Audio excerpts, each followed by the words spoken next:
Salam sejahtera dan salam Sabah Maju Jaya.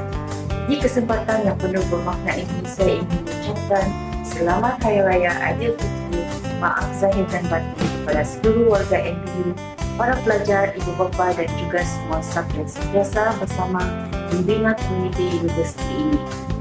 Hari Raya adalah masa untuk kita bermaaf-maafan, menghargai satu sama lain dan mengeratkan lagi hubungan kekeluargaan yang menjadi kekuatan kita bersama.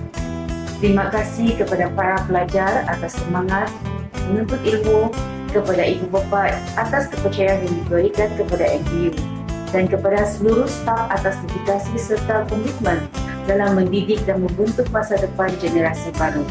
Semoga Aidilfitri ini membawa kegembiraan, ketenangan dan keberkatan kepada kita semua.